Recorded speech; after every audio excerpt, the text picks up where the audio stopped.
Inilah minyak SW sumber waras, pelopor minyak probiotik pertama di Indonesia. Probiotik adalah bakteri-bakteri baik yang sangat bermanfaat bagi manusia untuk menjaga kesehatan tubuh kita. Bakteri baik yang ada dalam tubuh kita mudah mati karena gaya hidup yang buruk. Saat bakteri baik jumlahnya berkurang dan bakteri jahat menjadi dominan, inilah yang menyebabkan tubuh kita mudah terserang berbagai penyakit. Kombinasi probiotik plus prebiotik dari bahan herbal inilah yang tidak dimiliki oleh minyak balur lainnya. Selain dapat dibalur, minyak SW sumber waras juga dapat diminum sekaligus diuap untuk membersihkan udara sekitar dari virus dan bakteri jahat. Minyak SW sumber waras bukan minyak balur biasa. Assalamualaikum warahmatullahi wabarakatuh. Teman-teman, waktu aku pertama kali dengar minyak ini adalah bukan minyak balur biasa, aku pikir ini adalah sebuah marketing gitu.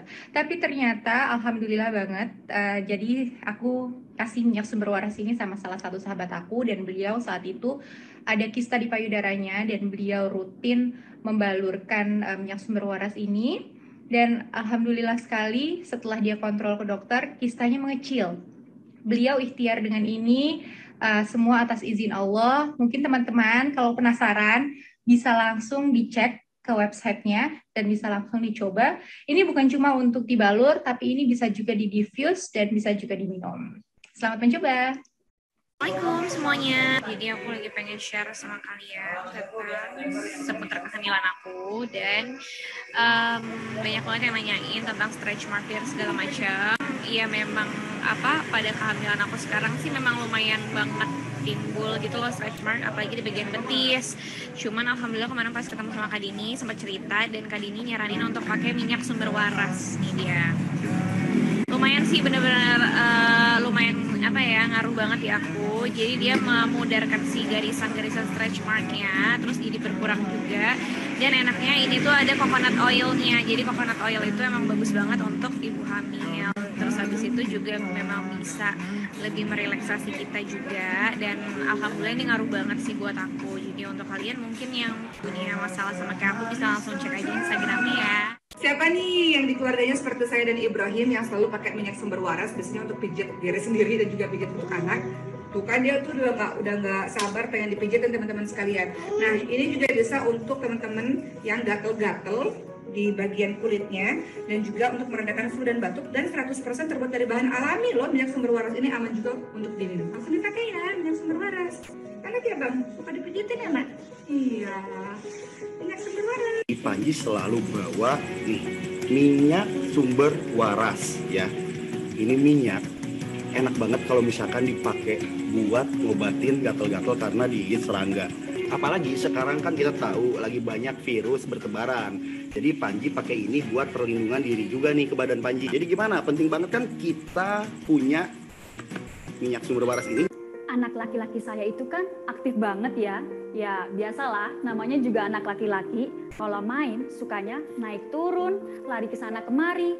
Nah pas main sama anaknya Bu Rudi, anak saya jatuh dari kursi. Tangan sikunya jadi memar banget. Lalu sama Bu Rudi dioleskan minyak sumber waras ini. Ternyata cepet banget ya sembuhnya. Saya penasaran, lalu saya beli deh minyak sumber waras ini buat keluarga di rumah. Aromanya wangi banget loh. Keluarga juga pada suka sama aromanya.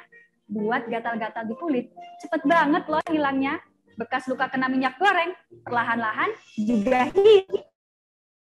Sama minyak sumber waras ini. Sumber waras, bukan minyak balur biasa. Ya, halo. Ya, ini Mas Jack. Oke dok, bisa dengar suara saya dok ya? Iya, siap, bisa. Oke, mohon maaf sebelumnya nih dok, karena tadi ada beberapa masalah teknis nih, jadi agak telat. Oke, kita bisa mulai dok ya? Iya, boleh. Bismillah, Assalamualaikum warahmatullahi wabarakatuh. Apa kabar Bapak Ibu semua? Semoga semua dalam keadaan baik dan sehat ya. Untuk yang menjalankan ibadah puasa, kami ucapkan selamat menunaikan ibadah puasa. Semoga puasanya tuntas hingga selesai dan diterima amal ibadahnya di bulan Amin. Ramadan tahun ini, begitu ya. Ya, seperti bagaimana yang Bapak Ibu ketahui bahwa pada hari ini kita akan memulai kajian webinar kesehatan mikrobioma dengan tema minum obat tapi tak kunjung sembuh, bagaimana apa sebab dan solusinya, yang akan disampaikan oleh Dr. Suwardi selama 1 jam ke depan seperti biasa. Ya, sebelum webinar kita mulai, saya akan membacakan profil dari Dr. Suwardi. Ya, Dr. Suwardi ini merupakan praktisi kesehatan berbasis mikrobioma medis sejak 2011. Terus beliau juga merupakan pengasuh acara kesehatan Nikmati Hidup Sehat di Wesal TV tiap Senin jam 10.30. Beliau juga merupakan penulis buku kesehatan bestseller, salah satunya Rahasia Rasulullah Yang Tak Pernah Sakit. Beliau juga merupakan dosen online kesehatan di Paetrian Academy, dan beliau juga merupakan ketua Forum Mikrobioma Medis Indonesia atau disingkat dengan FOMI. Ya, untuk acara ini nanti seperti biasa akan disampaikan kurang lebih dalam 1 jam ke depan, terus kemudian akan ada sesi tanya jawab sekitar mungkin di 10 atau 20 menit terakhir ya. Nanti bagi yang Bapak Ibu yang ingin bertanya bisa menggunakan fitur Q&A yang ada di bawah atau fitur chat. Silakan ketikkan namanya dan kotaknya dan ketikkan juga pertanyaannya. Soalnya nanti akan kami bacakan di akhir sesi.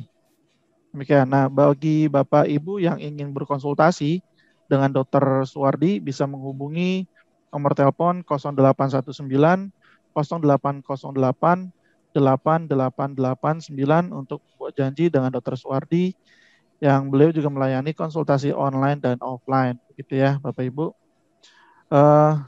Demikian dari saya, Dok. Ya. Silakan bisa dimulai sesinya, Dok. Ya. Biar lebih cepat. Ya. Silakan, Dok. Bismillahirrahmanirrahim. Assalamualaikum warahmatullahi wabarakatuh. Alhamdulillahirrabbilalamin. Allahumma salli ala Muhammad wa alaihi wasallam. Rekan-rekan, sahabat sehat tanpa obat Zoom Dr. Suwardi dan sahabat minyak sumber waras, di bulan Ramadan ini kita Zoom dengan tema minum obat tapi tak kunjung sembuh, apa sebab dan solusinya.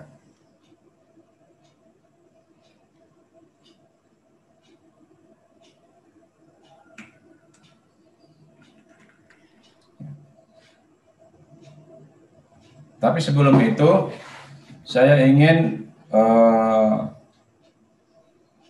menerangkan konsep mikrobioma medik agar kita memahami bagaimana tubuh itu bekerja, supaya kita mengerti bahwa saya itu bisa sehat atau bisa sembuh atau tidak.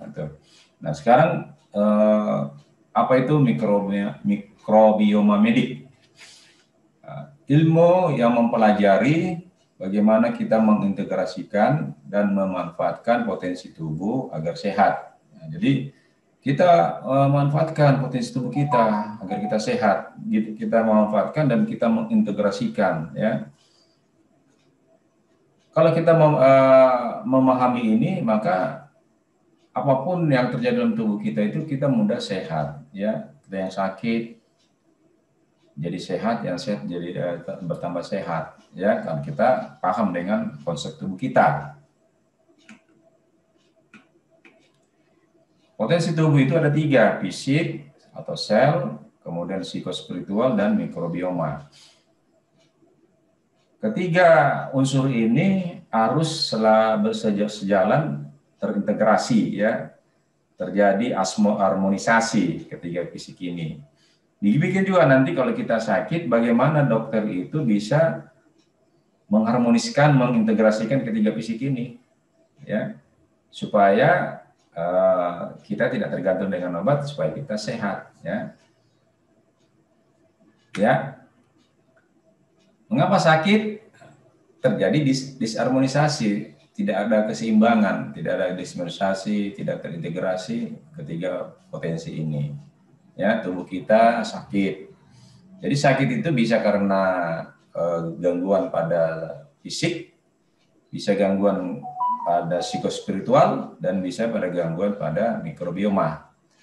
Nah, pendekatannya kalau kita sakit, dokter harus bisa bisa mengatasi ketiga potensi ini. Ya, itu. Ketiga potensi ini harus diintegrasikan. Misalnya kalau fisik, ya, dia itu cerdas, ya, sel-sel kita itu cerdas. Dia hanya butuh nutrisi, agar dia bisa menyembuhkan dirinya sendiri. Kemudian tubuh juga itu butuh asupan nutrisi. Nutrisi apa? Nutrisi bersifat psikospiritual, ya. Nah, kemudian tubuh juga butuh nutrisi. Nutrisi apa? Nutrisi untuk mikrobioma, bakteri baik dalam tubuh kita. Nah, ketiga cara mengintegrasikan potensi itu, maka kita akan menjadi sehat, ya. Penyakit kita akan sembuh. Apa fokus daripada mikrobioma medik ini? Fokusnya adalah sistem tubuh kita. Jadi ketiga potensi ini dia berada dalam suatu sistem. Nah, sistem tubuh itulah yang kita perbaiki. Ya. Kita perbaiki dengan memberikan misalnya tadi nutrisi fisik, nutrisi psikospiritual, dan nutrisi mikrobioma. Kemudian juga kita bisa kasih asupan mikrobioma, ya itu. Kemudian untuk terlaksananya potensi ini, maka pasien itu sebagai subjek, ya, subjek. Jadi pasien itu sebagai pelaku, bukan dokter. Nah, kalau kita lihat di terapi medis kontemporer itu konvensional, maksud saya, itu pasien itu sebagai objek. Ya, jadi dokternya yang lebih banyak aktif, dokternya lebih banyak aktif, minum ini itu. Pasien cuma mengikuti aja anjuran dokter.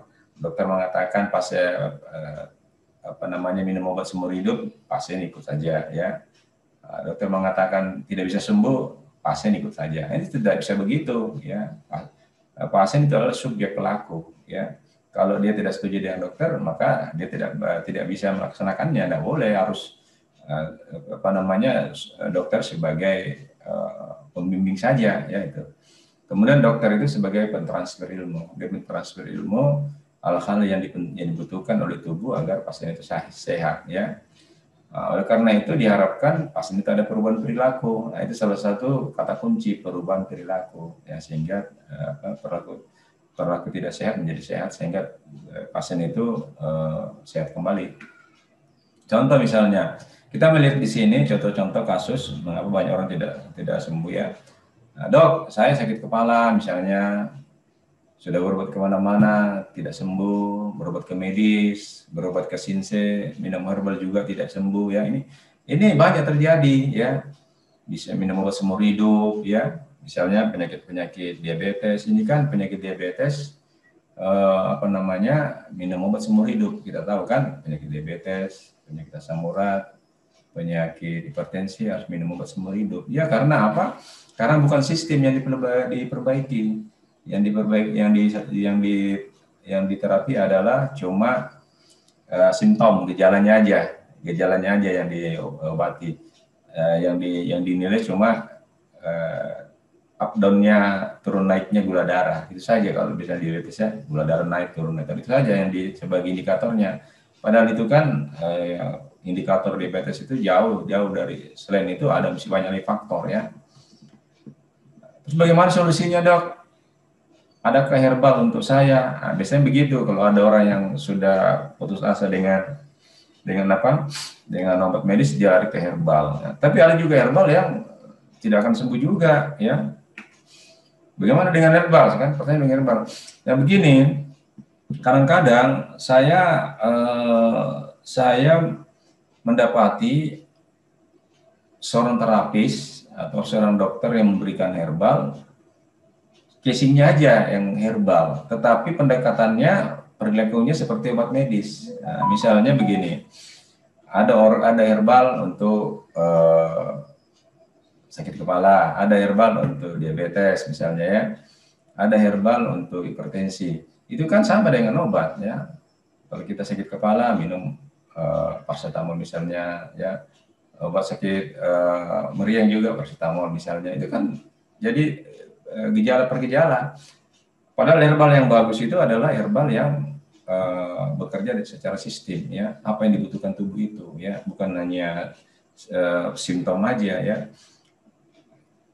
Itu. Jadi banyak herbal yang begitu ya. Kita dapati herbal misalnya yang banyak di luar di toko-toko obat ya, bebas, toko obat bebas, herbal untuk asam urat, herbal untuk hipertensi, herbal untuk masuk angin. Nah, itu kan sama dengan apa bedanya dengan bedanya dengan obat medis ya itu. Jadi casingnya aja herbal, tapi tujuannya sama dengan obat medis ya. Dia tidak menyembuhkan secara tuntas. Agar sehat, bagaimana solusinya agar sehat? Ya kita butuh waktu 4-6 bulan ya. Terapi itu regenerasi sel itu butuh 4-6 bulan ya. Jadi kalau Anda Bapak berobat ke dokter dalam kurun waktu 4-6 bulan tidak juga sembuh, Anda terus-menerus minum obat, maka sudah seharusnya Anda beralih ke dokter, ya dokter lain, ya yang bisa memberikan wawasan berpikir Anda bahwa apakah saya bisa sembuh atau enggak, sehat atau enggak tidak tergantung dengan obat ya. Jadi 4-6 bulan, ya 4-6 bulan itulah waktu regenerasi sel. Coba bayangkan ada orang secara umur sudah 5 tahun minum obat kolesterol, minum obat diabetes, tidak sembuh-sembuh juga ya. Bahkan kurun waktu 5 tahun itu yang awalnya cuma penyakit kolesterol saja itu sudah beranak pinak penyakitnya. Ada hipertensinya, ada sakit jantungnya, ya, malah ada stroke-nya, ya, ada juga asam uratnya, begitu juga ada diabetesnya. Jadi ini kan tidak sembuh kan, malah bertambah penyakitnya, ya, sudah bertahun-tahun. Seharusnya orang minum obat itu yang namanya obat, ya, 4-6 bulan aja itu sudah terasa efeknya, dan kalau bisa sudah tidak mengkonsumsi obat lagi ya, itu dia harus sehat ya, hidup sehat ya. Nah ini kan kita lihat ada sampai 5 tahun 10 tahun minum terus, dia setia. Jadi saya juga heran itu, kadang-kadang ada pasien juga setia sekali minum obat ya, dan dia merasa sehat. Dia bapak minum obat apa, diabetes sudah berapa tahun, 5 tahun. Bagaimana keadaannya Pak? Bagus, sehat, alhamdulillah sehat. Minum obat tergantung dengan obat sehat, itu kan cara berpikir yang keliru ya. Tuh. Kemudian itu waktu ya, butuh waktu. Kemudian pengobatan seharusnya ada recovery system, jadi sistemnya diperbaiki. Nah, diperbaiki itu sistem agar agar tubuh kita sehat. Ya.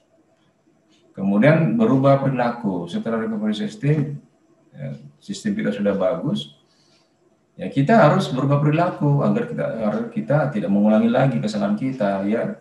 Yang biasanya orang diabetes suka makan manis-manis ya, suka marah, suka stres, itu berubah, tidak boleh makan manis-manis.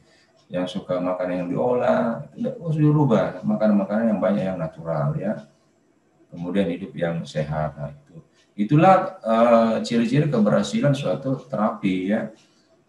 Yang kita lihat sekarang ini kan, kalau terapi konvensional orang diabetes ditanya makannya kok bebas Pak, kan ada obat. Nah ini yang jadi masalah kan, orang diabetes umur sudah 50 tahun makannya bebas, katanya ada obat. Nah ini kan malah merusak sebetulnya, malah merusak tubuh ya. Orang yang sehat saja kalau makannya bebas pasti sakit ya itu. Jadi inilah ada perilaku yang tidak masuk akal ya, karena mengandalkan obat ya. Jadi hidupnya tergantung obat. Solusinya bagaimana? 3P. Saya menawarkan 3P. Ya, 3P itu probiotik, prebiotik, dan psikospiritual. Nah, inilah yang dibutuhkan oleh tubuh. Ya, probiotik kita menambah asupan. Orang sakit itu probiotiknya berkurang, sifatnya berubah dari baik menjadi tidak baik. Dengan asupan probiotik ini bakteri hidup, maka bakteri kita semakin normal kembali, ya, normal kembali sehingga dia dia bisa bekerja menyehatkan usus kita sehat, kuat, tidak mudah radang, penyerapan nutrisinya semakin bagus, maka kita akan sehat. Di sana kita akan sehat. Kalau bakteri probiotiknya bagus, karena bakteri baiknya bagus, lambat laun kita akan sehat karena nutrisi-nutrisi yang dicerna itu akan diserap secara optimal, ya. Itulah yang dibutuhkan untuk regenerasi sel. Gitu. Kemudian prebiotik kita kasih makan itu bakteri, ya, dengan jus-jus dengan makanan-makanan natural yang lebih dominan makanan natural daripada makanan yang diolah. Maka bakteri kita semakin bekerja semakin bagus, ya. Psikospiritual, ya.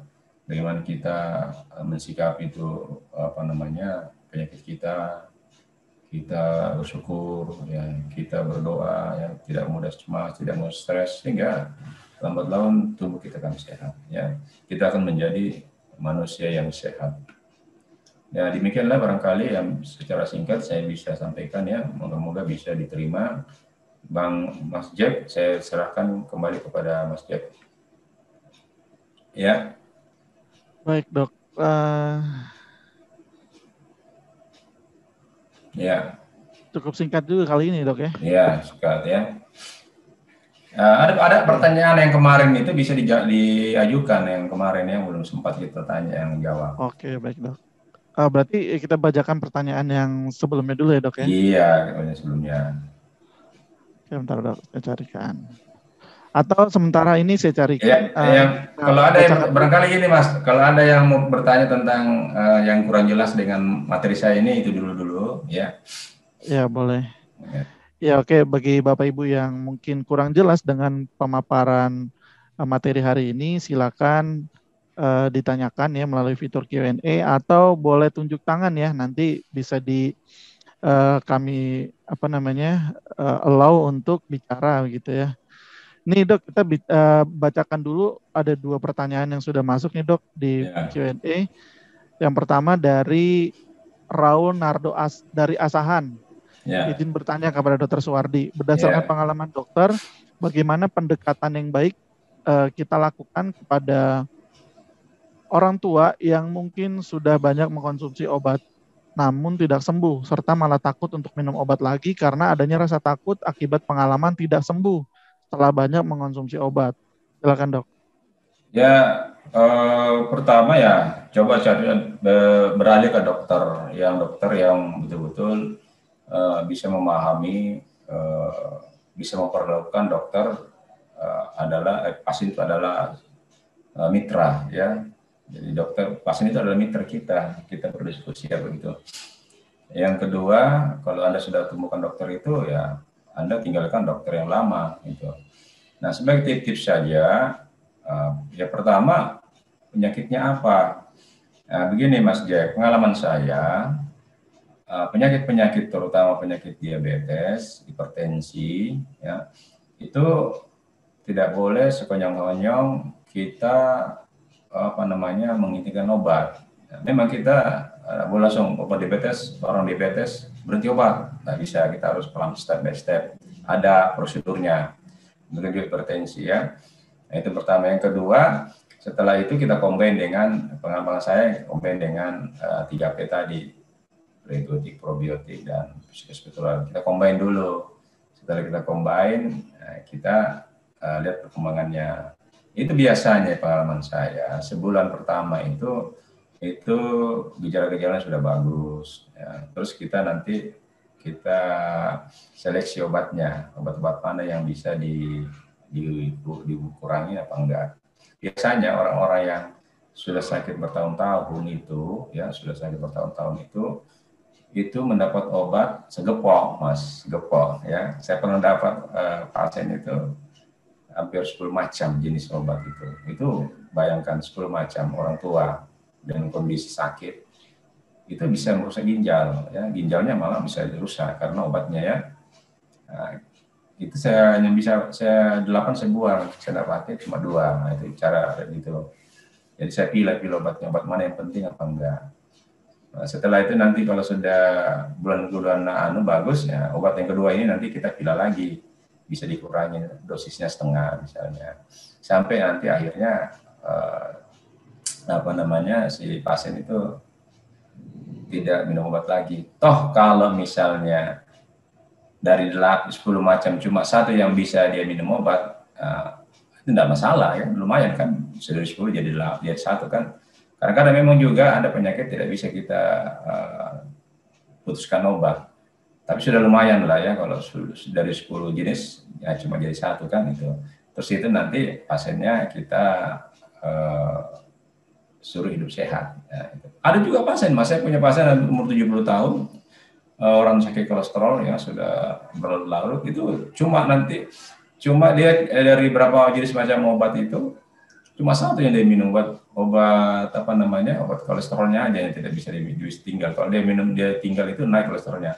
Tapi alhamdulillah tinggal 1, tetapi dia mau hidup sehat. Ya, dia mau dia tetap kolesterol. Sekarang dia bilang alhamdulillah ya, dia tidak ke dokter lagi. Dokternya malah tanya kenapa ibu nggak datang lagi. Nah, saya sudah sehat Pak Dokter. Gitu. Nah, dengan cara apa? Dok, ya? Mau hidup sehat dok ya? Iya, berubah gitu ya? Iya berubah. Dibilang ibu bagaimana cara hidup sehat ya? Saya makan makanan ini, jus ini gini kan, makan makanan yang sehat, tidak gini. Dokternya malah bilang itu kan mahal biayanya bu. Padahal dia seorang dokter ahli jantung, ya kan? Kalau berobat kalau dia mahal juga. Itu. Nah itu gitu pengalaman saya. Jadi memang cari dokter yang bisa membimbingnya. Jadi ada pengawasan ya. Jadi tidak boleh sekonyong-konyong lepas obat ya, karena ada penyakit memang kita tidak bisa lepas obat. Tapi alhamdulillah kalau dari 10 jenis jadi 1 jenis kan sudah lumayan ya, dan dia jadi hidup sehat ya. Biasanya itu kalau orang yang biasa minum obat ya, itu biasanya mudah sakit, mudah lemas. Setelah hidup sehat dengan 3P itu terasa ini Mas, terasa seger ya, bangun tidur seger, bad mood jadi tidak bad mood. Itu enak Pak Dokter, terasa enak. Ke belakang enak ya itu. Tidur juga nyenyak, itu enak gitu ya, itu nafsu makan juga bagus itu. Apakah ketika sudah menerapkan metode 3P itu dok, berarti orang itu sudah tidak tergantung dengan obat gitu dok ya? Atau seperti apa dok? Gimana bisa tidak tergantung dengan obat ya. Makanya harus diawasi karena ini step by step ya kita. Dan juga prinsipnya itu orang bilang Dr. Suwardi itu anti obat, tidak, saya tidak anti obat. Obat itu kita gunakan seperlunya aja. Seperti pisau itu bermanfaat, tapi pisau juga bisa berbahaya kan? Ya, itu. Yeah. Kapan kita pakai, kapan kita simpan, ya itu kan. Itu. Jadi seperti itulah aja ibaratnya ya kan. Obat itu bermata 2. Malah dosen saya bilang dulu, obat itu tipis bedanya dengan racun. Ya. Kalau dosisnya tinggi sedikit, maka dia dibagi racun. Ya itu. Jadi saya tambahkan bukan hanya dosisnya aja, tapi pemakaiannya. Kalau berlebih-lebihan terus-menerus dia sebagai racun, bukan lagi sebagai obat. Okay. Ya. Baik, kita bacakan pertanyaan berikutnya dok ya. Dari Pak Rizky Pratomo. Izin bertanya Dr. Suwardi, saya sering kadang sakit kepala. Kalau sudah tidak tahan minum obat sakit kepala, namun yang ada sakit kepala belum juga reda. Apa penyebabnya dok? Sehingga lebih baik sakit kepala daripada minum obat tetapi masih sakit kepalanya. Berapa lama reaksi khasiat obat setelah kita konsumsi dok, agar tidak selalu meminum obat ketika sakit kepala? Terima kasih. Silakan dok. Ya, kalau sakit kepala itu gini Mas, coba Anda belajari diri Anda ya. Sakit kepala itu biasanya karena kebiasaan. Ya. Misalnya begini, seperti saya ya, contoh. Saya kalau nggak tidur siang sakit kepala saya. Kalau saya di rumah enak, siang jam 1 langsung tidur, bangun segar. Tapi kalau di luar bagaimana? Misalnya lagi ada acara, saya usahakan di mobil tidur baru 15 menit. Itu sudah bangun, sudah segar. Itu ada kebiasaan-kebiasaan begitu. Nah, si penanya ini coba evaluasi. Anda sakit kepala pada saat apa? Misalnya kebiasaan Anda ada tidur siang, itu kalau sudah kebiasaan itu tidur siang, tidak tidur siang, sakit kepala pasti. Atau Anda kah misalnya mencium bau, biasa gitu sakit kepala ditimbul bau, misalnya bau rokok, tidak suka, itu bisa sakit kepala. Apakah Anda biasanya kurang minum air?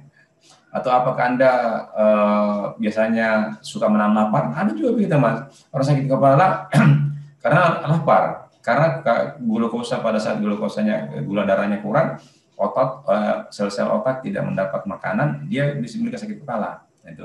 Itu sakit kepala itu sakit dalam tubuh kita itu adalah tanda tubuh berkomunikasi dengan kita. Nah itu cobalah layani itu tubuh Anda. Itu tubuh sedang berkomunikasi. Saya lagi ngapain ini kok bisa sakit kepala? Itu evaluasi itu pertama evaluasi. Setelah Anda tahu evaluasi sakit kepala begitu ya, lakukanlah aja, ikuti kemauannya tubuh. Kalau Anda misalnya suka tidur siang, lalu Anda tidak tidur siang, tidurlah siang walaupun tidur duduk, ya dalam mobil tidur duduk 15 menit, itu insya Allah akan sehat kembali. Atau Anda misalnya lapar, makanlah sedikit, ya itu begitu caranya. Yang kedua, kalau memang tidak bisa juga, sebaik kalau sakit kepala itu coba Anda tidur. Kalau Anda tidur dan Anda bangun segar, berarti tubuh Anda tidak ada masalah. Tetapi kalau Anda sudah tidur, Anda bangun bisa sakit kepala, itu berarti ada masalah di dalam tubuh Anda. Coba Anda bisa ada mungkin suatu penyakit di situ. Apalagi kalau sakit kepala itu intensitasnya semakin hari semakin meningkat. Misalnya sakit kepala datang seminggu sekali, ya kan? Datang seminggu sekali, durasinya misalnya 5 menit. Minggu kedua datang seminggu 2 kali, durasinya bertambah 10 menit. Minggu ketiga 3 kali seminggu, durasinya bertambah 5 menit. Itu berarti sudah ada penyakit di situ. Apalagi semakin meningkat intensitasnya, itu berarti ada sakit di situ, ada masalah saraf di situ. Ditambah lagi gejala-gejala lain seperti muntah itu kemungkinan ada kelainan di sel saraf itu, ya. Itu. Yang ringan saja, kalau Anda sakit kepala, coba Anda minum air hangat, kemudian bawa tidur. Kalau sehat berarti Anda oke-oke aja, ya. Betul, jangan dibiasakan minum obat. Justru kalau kebiasaan minum obat, maka sakit kepalanya akan bertambah. Tubuhnya akan meminta. Begitu sakit kepala, tubuh minta, Anda harus minum obat. Dan ini sangat berbahaya. Oh, jadi ketagihan gitu dok ya? Ketagihan, gitu ya? Iya ketagihan. Ya. Karena memang itu tubuh akan meminta. Tubuh itu cerdas. Dia meminta apa yang biasa kau lakukan. Gitu ya. Iya, makanya sering sih dok ya, ketika kita di luar, dokter tuh tiba-tiba tertidur aja gitu. Itu untuk menghindari pusing ternyata dok ya. Saya kalau enggak sakit, pusing kepala saya, nggak bisa mikir. Tidur sebentar. Kadang saya iri itu dok sama dokter gampang banget tidur gitu. Ya, tidur aja. 15 menit, 10 menit, bangun segar, sudah bisa kerja. Sakit saya itu Mas, sampai malam itu pusing gerak gitu. Ya kalau misalnya makanya Rasulullah juga menyarankan untuk itu dok ya, qailullah dok ya. Siang untuk tidur sejenak gitu. Ya, tidur. Oke dok, berikutnya saya bacakan dari pertanyaan dari Bapak Muhammad Hidayatullah ya, yang bertanya, apakah ada makanan atau minuman tertentu selain antibiotik yang bisa mematikan populasi bakteri baik di dalam tubuh? Yang kedua, sekarang kan banyak dok minuman probiotik, bagaimana penyimpanan yang baik dan bagaimana mengenali minuman probiotik yang masih layak konsumsi? Terima kasih, silakan dok. Paling banyak yang bisa merubah bakteri dalam tubuh kita obat-obatan ya. Obat-obatan apa saja. Artinya maksudnya saya bilang tadi, obat-obatan itu kalau sering dikonsumsi itu pasti akan merusak bakteri kita. Apalagi antibiotik. Ya itu. Nah ada yang satu yang menarik saya sampaikan gini, kalau Anda biasa minum antibiotik, kalau antibiotik digunakan oleh dokter itu biasanya sampai seminggu. Malah ada yang 14 hari diminum, malah sampai ada 6 bulan, tergantung penyakitnya. Ini kan sangat berbahaya. Tetapi kalau Anda terpaksa harus minum antibiotik, itu cukup 2-3 hari Anda minum antibiotik, dan Anda sertai probiotik, itu Anda akan sehat. Jadi probiotik ini sangat bermanfaat. Ini kan terpaksa sekali ya. Biasanya ada penyakit memang harus kita minum antibiotik supaya cepat reda. Itu kalau disertai dengan probiotik itu, maka penggunaan probiotik itu bisa berkurang, bisa sampai 2-3 hari saja, itu sudah sehat. Nah, tapi kalau tanpa probiotik itu bisa sampai 7 hari, 14 hari, malah bisa sampai 6 bulan. Nah, ada banyak, bisa terutama misalnya TB, TB itu 6 bulan harus minum antibiotik. Bayangkan 6 bulan. 6 bulan minum antibiotik terus menerus. Tetapi ada bisa sampai 3 bulan, 3 minggu aja. 3 minggu aja dengan 3P, sehat orangnya. Tidak akan kambuh lagi. Nah, kalau dengan antibiotik 6 bulan itu bisa kambuh lagi. Kadang-kadang ada orang TB itu bisa kambuh. Nah, itu. Terus sudah kambuh disuntik lagi, tambah rusak badannya. Kemudian makanan-makanan yang banyak diolah, itu banyak diolah itu sangat buruk bagi kesehatan. Ya, sangat buruk terhadap bakteri baik. Kemudian banyak makanan-makanan pengganti zat kimia, minuman-minuman yang mengandung zat kimia, itu pasti itu. Jadi bagaimana caranya Anda hidup sehat, karena tidak mungkin zaman sekarang ini kita tidak bisa menghindari makanan-makanan banyak diproses. Kalau bisa Anda atur saja 80 atau 75% yang bagus, yang natural, selebihnya 25 atau 30% yang diproses itu sudah aman, ya masih aman. Dan kalau bagus lagi minum probiotik. Nah, bagaimana caranya probiotik yang banyak dijual? Carilah probiotik yang banyak di luar, yang bahan dasarnya itu natural. Kadang-kadang juga ada probiotik yang di luar itu dicampur gula, dicampur zat penyedap, sepertinya probiotik rasa stroberi, nah, gitu kan, probiotik rasa coklat, itu ada itu, terutama makanan-makanan yang fermentasi. Nah, itu ada, itu carilah yang natural. Nah, maaf seperti minyak SW ini kan ingredientnya selain bakteri bagus, dia juga bahan dasarnya rempah-rempah, itu bagus ya itu. Jadi namanya simbiotik. Nah, bagaimana cara ciri-cirinya? Kalau probiotik yang cirinya sudah rusak itu kalau dia berbau comberan, itu. Justru probiotik itu kalau disimpan semakin lama semakin bagus dia. Semakin lama semakin bagus ya. Tidak ada expire-nya justru, Dok, ya. Tidak ada expire-nya. Tapi kalau dia sudah rusak, dia itu bau comberan, itu dibuang aja itu bau comberan ya. Nah, itu Mas barangkali. Ya. Mungkin saya bisa tambahkan, Dok, ya, kalau misalkan produk probiotik yang baik yang dari Nusa Labs sih, Dok, ya. Iya. Oke.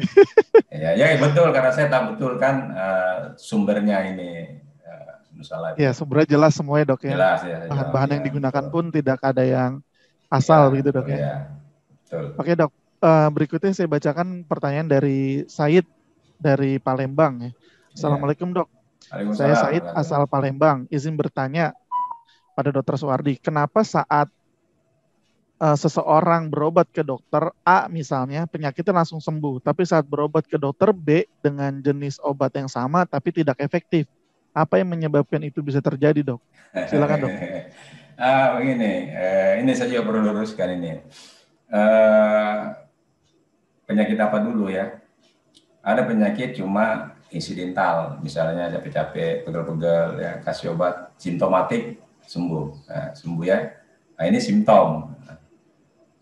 Kalau penyakit itu, Mas, ya, penyakit yang kronis, terutama penyakit kronis itu butuh waktu minimal 3 bulan, 3 bulan, 6 bulan. Itu karena kita ini ingin merubah perilaku.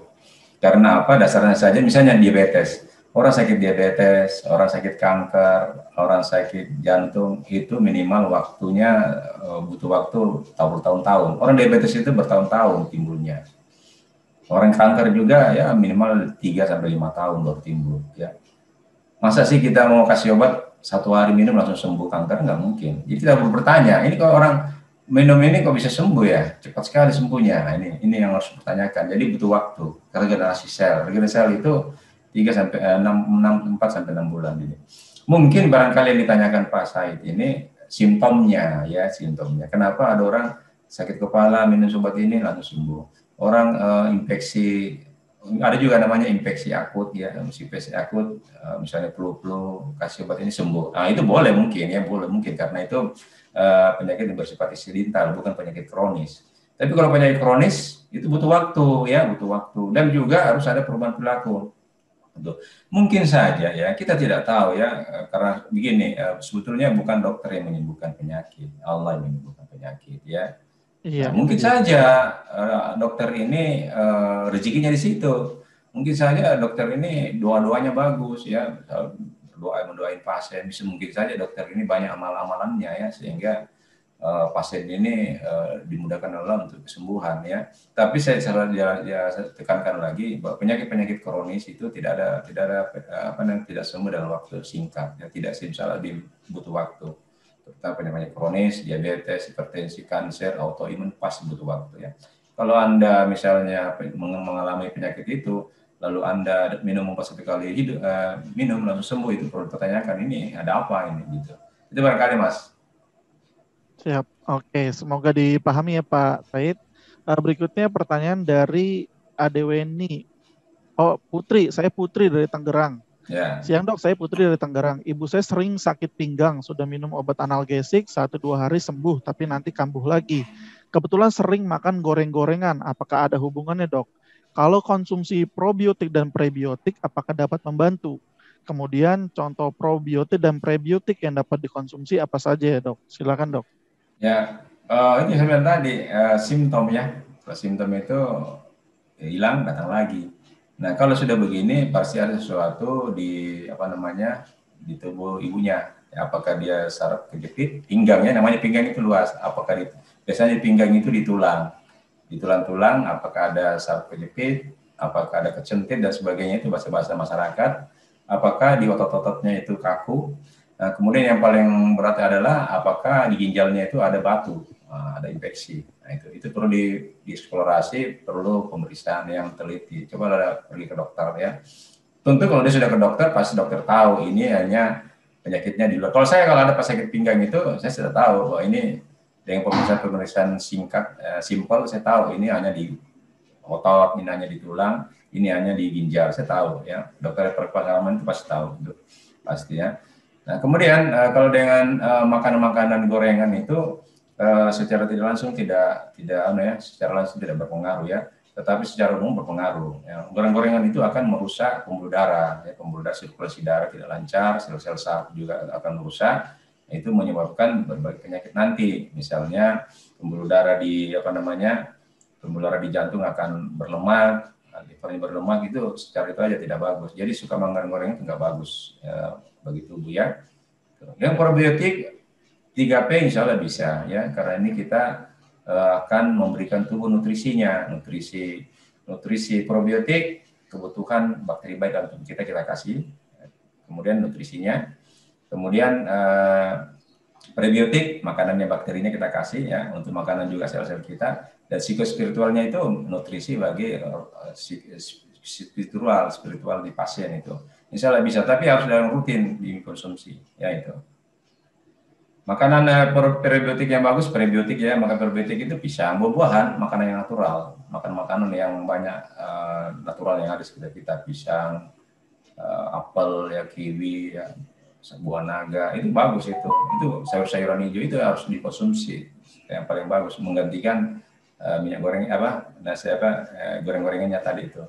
Dan minum air yang cukup, itu sudah bagus, sangat membantu ya. Oke, berarti memang goreng-gorengan itu lebih baik jangan dimakan gitu dok. Iya, gorengan yang kalau boleh dimakan cuma sedikit aja. Kalau beli 10 biji ya 1 biji aja dimakan, sisanya kasih orang gitu ya. Bagi-bagi gorengan. Dari pertanyaan dia sering makan goreng-gorengan, apakah itu ada hubungannya dengan yang menyebabkan itu sakit pinggang dok? Enggak secara langsung enggak. Tapi secara umum mempengaruhi tubuhnya ya. Ini sering ini setiap hari itu tidak bagus memang, tidak boleh. Apalagi kalau biasanya goreng-gorengan itu enak Mas Jack. Biasa makan 10 biji itu merusak badan ya. Apalagi kalau umurnya sudah lanjut ya, itu tidak bagus, merusak badannya nanti. Akan memperlambat proses penyembuhannya. Ya, berarti memang sudah saatnya untuk mengubah gaya hidup ya dok ya? Iya, ubah gaya hidup lah. Ya, ubah gaya hidup. Ya. Oke. Pertanyaan berikutnya, ini tidak menyebutkan nama. Dia bertanya, ibu saya sakit lambung sejak lama, kurang lebih 1 tahun. Dan belum sembuh sampai sekarang. Padahal sudah berobat kemana-mana. Tapi tetap aja dok, tiap hari lemas, keringat dingin. Apakah ini karena sakit lambung itu lama sembuhnya atau bagaimana ya dok? Mohon sarannya. Iya, lambungnya. Sehingga lambung sembuh, nutrisinya nggak tercerna dengan bagus, tubuh tidak memperoleh apa yang diperoleh. tubuh tidak memperoleh nutrisi yang dibutuhkan sehingga dia lemas, dingin, ya, sirkulasi sudah terganggu. Kalau dia tinggal di Jakarta, tolonglah dia coba sarankan dia berobat ke saya. Ya, dengan metode 3P dok ya. ya. Iya, betul. Ya, silakan tuh Pak kalau misalkan ingin konsultasi ke dokter bisa langsung menghubungi beliau ya di mana tadi nomornya dok? 081 081 9 ya dok ya? 90 80 8889. Wah itu nomor cantik ya dok kan, 8889. Siap tuh. Itu Pak silakan dicatat ya Pak ya, jika ingin konsultasi langsung. Nah, oke, pertanyaan berikutnya dari Ibu Maya dari Jogja. Mau bertanya, Ibu saya penderita diabetes, boleh makan kurma nggak dok untuk berbuka puasa? Atau minum air rendaman kurma atau infused water kurma? Terima kasih. Boleh. Nah, memang gini Mas Jack ya, ada sebagian dokter mengatakan orang diabetes tidak boleh makan madu, tidak boleh minum kurma. Padahal ini kan natural ya. Apalagi kalau dalam Al-Quran, sebagai Muslim percaya madu itu syifa, obat. Nah, tapi memang betul orang diabetes kadang-kadang atau sering minum madu, makan kurma, gula darahnya meningkat. Kenapa? Bukan karena madu dan kurmanya yang salah, bukan. Karena tubuhnya si ibu ini kekurangan bakteri baik. Ya karena dia orang diabetes ini minum obat seumur hidup. Nah bakteri-bakteri baiknya kurang, sehingga madu dan kurma ini tidak ada yang mencerna, tidak ada yang memproses, tidak ada yang mengurai, dia punya zat-zatnya. Padahal madu dan kurma itu banyak mengandung enzim, banyak mengandung mineral, banyak mengandung vitamin, banyak mengandung nutrisi yang dibutuhkan oleh tubuh. Tapi karena bakterinya baiknya ini mengalami gangguan, kekurangan, gangguan, maka tidak ada yang mengurai ini madu sama kurma, sehingga apa yang didapat cuma gula darahnya aja. Itu. Nah, jadi bukan madu dan kurmanya yang salah, tapi bakteri baiknya. Bakteri baiknya bermasalah karena suka minum obat. Orang diabetes minum obat seumur hidup. Nah, itu masalah situ, Mas. Nah, itu ya. Oke. Itu kurma itu termasuk prebiotik juga, Dok ya? Prebiotik, dia prebiotik. Madu juga. Justru yang disukai bakteri itu kurma dan madu. Oke, baik. Semoga dapat dipahami Bu Maya ya. Oke, berikutnya pertanyaan dari Pak Wahyullah dari Jogja. Beliau bertanya, bibi saya sudah 2 bulanan batuk dan tidak sembuh-sembuh. Batuk ada dahak sedikit berwarna bening. Kemudian saya ada riwayat penyakit TB. Ketika dicek dengan tes dahak di puskesmas hasilnya negatif. Dok, apakah kemungkinan TB kambuh atau terpapar lagi setelah dinyatakan sembuh setelah menjalani pengobatan rutin 6 bulan secara teratur? Kemudian apakah bisa dilakukan pengecekan dengan ronsen bila paru-paru mungkin sudah ada yang rusak karena pernah TB? Silakan dok. Ya bisa kambuh lagi, tergantung daya tahan tubuh, ya kan gitu. Jadi orang TB itu bukan hanya mengandalkan obat, daya tahan tubuh, karena di tubuh kita ini banyak bakteri baik, ya. Kalau orang minum TB, orang sakit TB minum obat 6 bulan, itu kan tubuhnya dibombardir dengan antibiotik, ya, antibiotik TB, ya. Antibiotik inilah yang akan merusak ekosistem bakteri baik dalam tubuh kita, sehingga bakteri baiknya itu mengalami gangguan. Bakteri baik mengalami gangguan, maka bakteri baik tidak bisa memproduksi nutrisi-nutrisi yang diperlukan oleh tubuh, maka mudah sakit, daya tahan tubuh kita lemah. Nah, orang-orang TB itu mudah datang lagi nanti. Ada banyak yang datang sudah berobat 6 bulan, merasa sehat, terus beberapa bulan kemudian anjlok lagi, datang lagi. Nah, kalau sudah begitu disuntik lagi nanti dia, disuntik dengan obat suntik antibiotik dosis tinggi. Nah, itu. Jadi sangat bisa sekali dan banyak terjadi itu, ya. Karena itu di ronsen nanti jangan sering di ronsen, ya. Dokter ronsen kalau Anda mau cek 6 bulan lagi selesai tidak bisa, tidak apa-apa ya. Itu. Jadi sangat bisa sekali, ya. Jadi kalau saya sarankan cobalah konsumsi probiotik untuk memulihkan bakteri baiknya dalam tubuh kita. Oke, semoga dapat dipahami ya Pak Wahyullah. Iya. Berikutnya pertanyaan dari Ibu Agustiana SPD dari Karawang.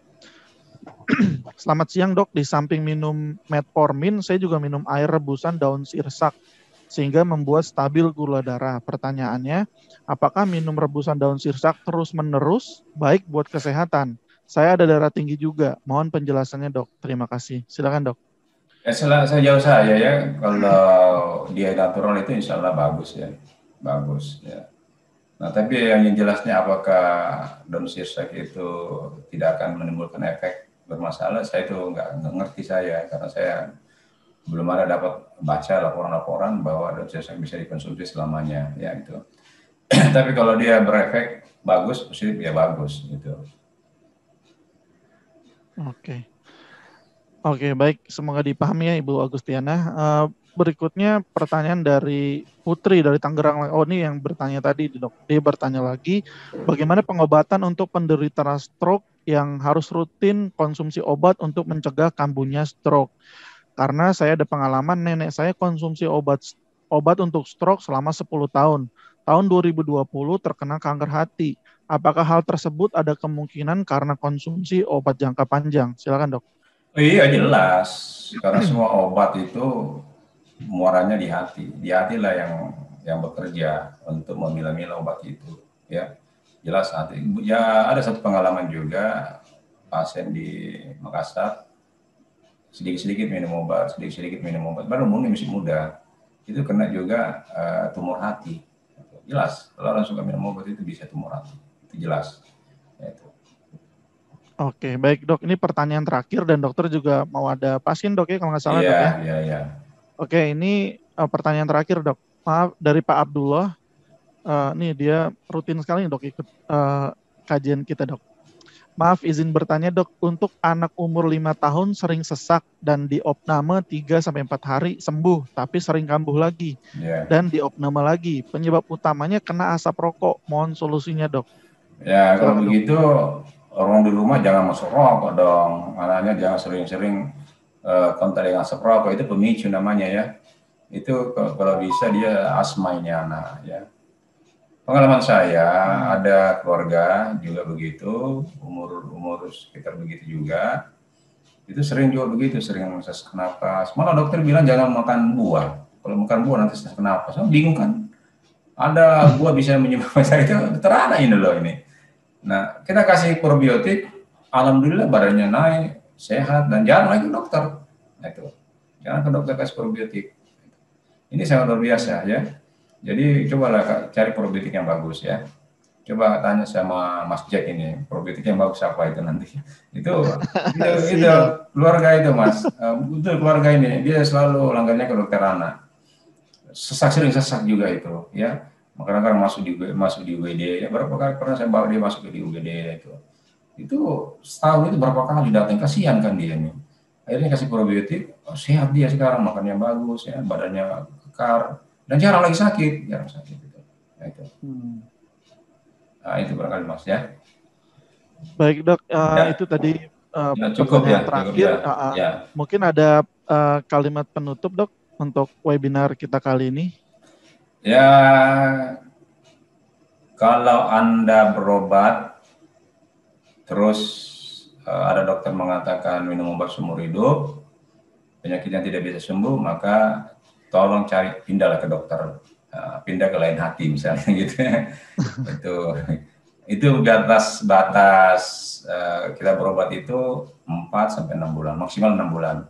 Anda minum obat selama 6 bulan, tidak juga sembuh-sembuh, malah obatnya bertambah. Biasanya itu bulan pertama berobat 2 macam obat, bulan ketiga, bulan keempat tambah lagi 1 obat, bulan kelima tambah 1 obat, bulan 6 tambah 1 obat. Aku pergi aja cari dokter yang bisa memberikan pencerahan itu. Tapi saya lihat itu kadang-kadang penderita itu sangat setia sekali ya, setia sekali. Jadi sampai 5 tahun setia dengan minum obat itu ya itu. Jadi 4-6 bulan itu batasnya ya. Kemudian kalau ada yang tidak bisa sembuh, janganlah Anda putus asa, karena Allah yang menyembuhkan ya. Kita yang pelakunya harus juga berikhtiar. Ikhtiar gitu dok ya. Iya. Ya, itu barangkali Mas ya. Karena kita punya potensi inilah yang harus kita manfaatkan ya. Karena Tuhan yang sudah kasih kita ya, ada potensi. Itu yang kita manfaatkan, potensi tubuh ya. Ya, baik. Alhamdulillah kita kembali mendapatkan ilmu yang bermanfaat untuk kesehatan kita dari Dr. Suwardi ya, insya Allah. Semoga kita bisa menerapkan gaya hidup yang lebih sehat ke depannya, terutama dengan metode 3P itu tadi yang dijelaskan oleh dokter. Ya, baik. Terima kasih dokter atas ilmunya hari ini. Semoga menjadi amal jariah dokter ya. Ya.